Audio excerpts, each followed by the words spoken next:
Hi everyone, welcome back to my channel. So in today's video I'm going to be talking about anxiety and depression, postnatal anxiety and depression. If you want to know how I have dealt with postnatal anxiety and depression, just keep watching.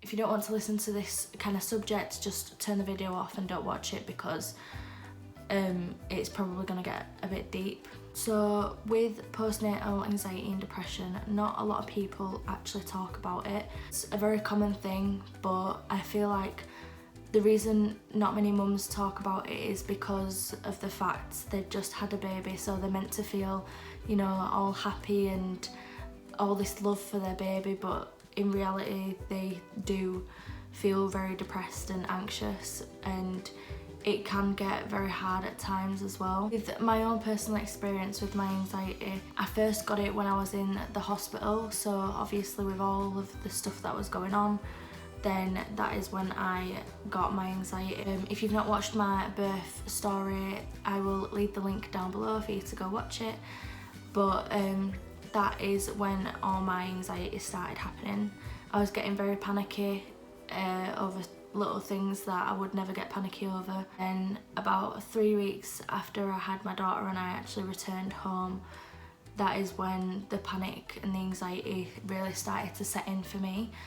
I started waking up having major panic attacks through the night, and to the point where I'd be calling the ambulance with severe chest pains, and the ambulance would come out and do ECGs on me just to check that I'm not having a heart attack. It was a scary process, and I was in a major conflict with myself because I didn't want to go to the doctors and get put on medication and that's it, it'll be resolved through medication. I didn't want that. I wanted to deal with it myself and I wanted to work through it myself. With regards to getting the help, I realised after having loads of major panic attacks, anything that was related to hospital, if I were to go to the hospital for a checkup, if I was watching anything to do with the hospital, surgery, anything to do like that on TV, I would just have a major panic attack.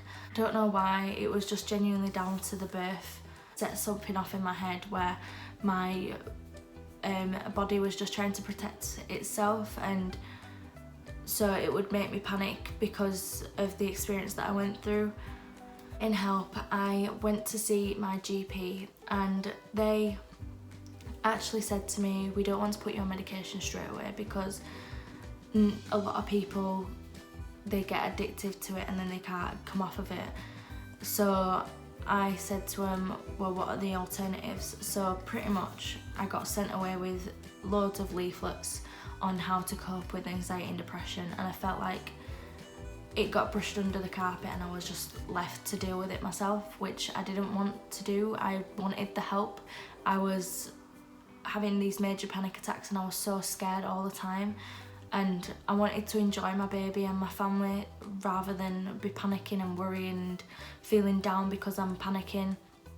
So I eventually went back to the doctors and they said to me I can start therapy sessions. So I then started my therapy sessions. Because it's postnatal depression, you do get seen to quicker than you would if you was just going for normal therapy sessions. So I went for my therapy sessions, and then obviously all this coronavirus started, which didn't help. My sessions got cut, and just as I was feeling like everything was getting better, it just went downhill again. I started going backwards. I felt really down. I was feeling really anxious because of this coronavirus. I was panicking. I was constantly cleaning everything because I was scared of germs. With my anxiety, I have a massive fear of death. So if I get poorly, if I have a random pain in my body that I can't explain, or something like that, I become obsessive and I think that I'm gonna die and there's something wrong with me. I started having headaches because of the anxiety. I was I've got quite a few moles, I was constantly checking them. I was just really paranoid about what would happen to me and if I was to die. And I think the reason why I was so paranoid as well is because I was scared to leave Malia because of the experience that I had with nearly dying on 2 separate occasions. I was scared that I was going to leave Malia and she not have a mum. The depression, it kicked in more after I started dealing with the anxiety. So the anxiety was very hard, but then I was starting to feel down and frustrated because I couldn't help myself, I couldn't stop the anxiety, I couldn't control it, so I felt very down about it. I felt fed up, I felt like giving up. I had a lovely family and a daughter that I had to keep fighting for. So I'm not on medication, I'm doing it all by myself. Because of this coronavirus, I have regular phone calls with a therapist still weekly, just to help with coping for now.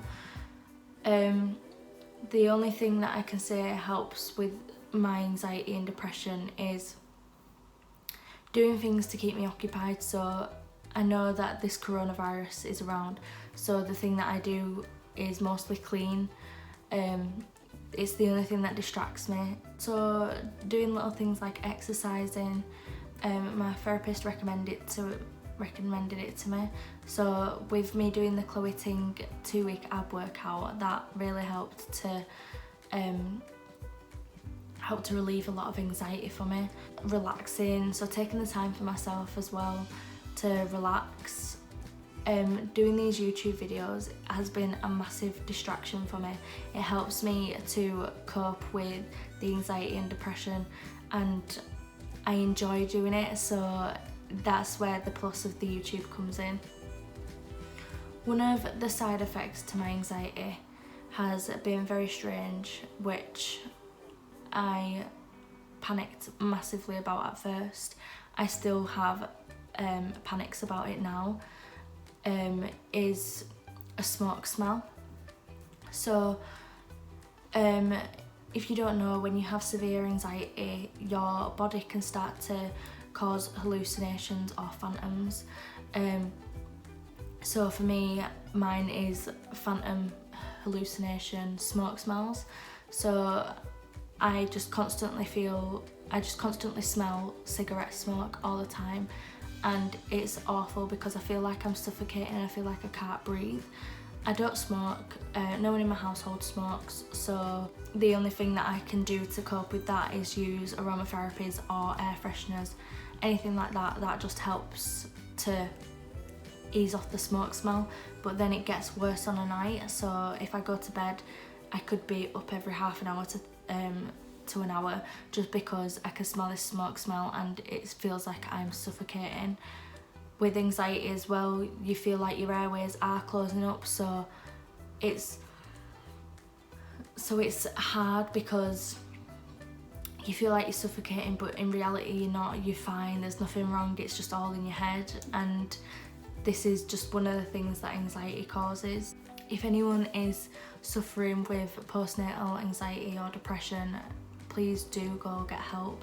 Don't think that it's not a normal thing and that you have to be happy because you've just had a baby and you've got all these amazing things happening around you. You are obviously going through a tough time. You've just given birth to a baby. Your hormones are all over the place, so don't feel like rubbish if you do get postnatal anxiety and depression.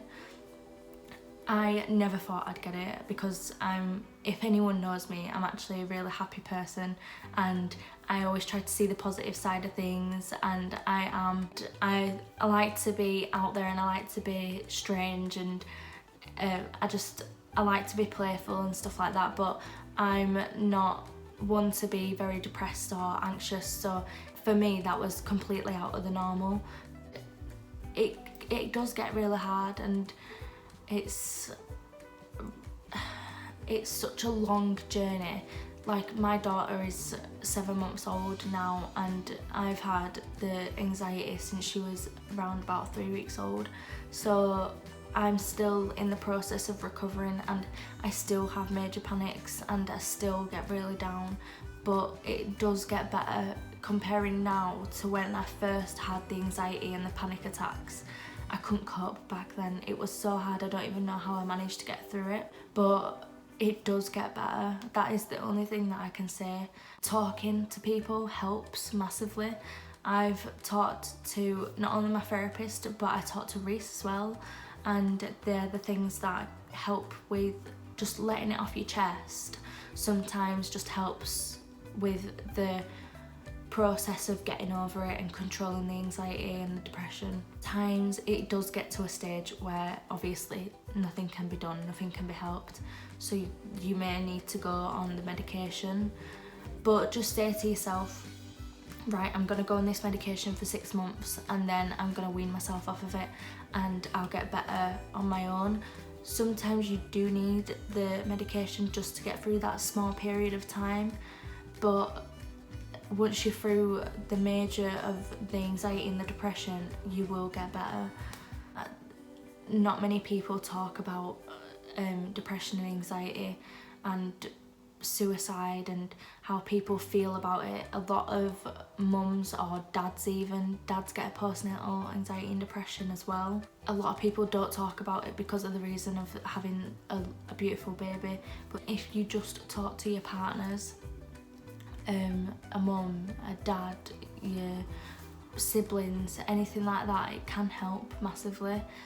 But don't bottle it up. Please do talk to someone, because it's times like when you feel depressed and anxious that you need the help the most, and if you don't get that help, it can spiral out of control, and then you might get really depressive and anxious, and then you might turn suicidal, and you might start hurting yourself in serious ways. So please do get the help that you need. Even if you are feeling really rubbish, feel free to message me or follow me on my social medias and message me. I'd rather help you out than something go terribly wrong and you then start to feel in a way that you can't come back from. I know this video has been a really tough subject and it can get really upsetting.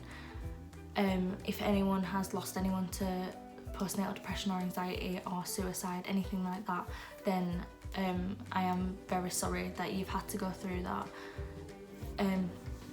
But like I say, please do either contact myself, contact someone else, just to talk about it, because sometimes talking to a stranger actually helps more than talking to someone that you're close to. I do appreciate you watching and listening to me talk about my anxiety and depression, and I'll see you in the next videos. Bye!